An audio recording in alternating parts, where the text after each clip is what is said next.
नमस्कार, श्री स्वामी समर्थ. तुम्हा सर्वांना नरक चतुर्दशीच्या खूप खूप शुभेच्छा. दिवाळीच्या दिवशी घराघरामध्ये सुगंध दरवळतो, उठण्याचा सुवास सगळीकडे पसरतो. पण तुम्हाला माहिती आहे का की अभ्यंग स्नान हे केवळ स्नान नसून ते एक दैवी संस्कार आहे. तर या स्नानाने शरीर, मन आणि आत्मा शुद्ध होतो. चला तर मग जाणून घेऊया की अभ्यंग स्नान कधी, का आणि कसं करावं.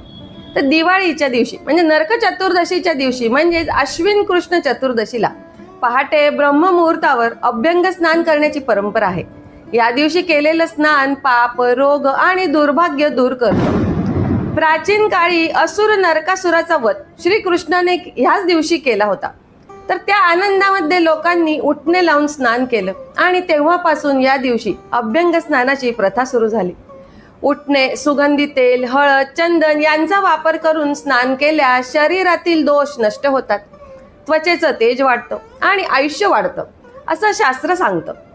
तर या स्नानानंतर नवीन कपडे घालून देवांचे दर्शन घेऊन दिवे लावले जातात. अभ्यंग स्नान हे फक्त शरीर स्वच्छ करण्यासाठी नाही, तर आत्म्याला प्रसन्न करण्याचं साधन आहे. या स्नानाने मनातील नकारात्मकता, दुःख आणि वाईट विचार धुतले जातात. अभ्यंग स्नान म्हणजे देवांचे आशीर्वाद. ज्या घरात या दिवशी तेल उठण्याने स्नान होतं तिथे आरोग्य, सौख्य आणि लक्ष्मीचं आगमन होतं.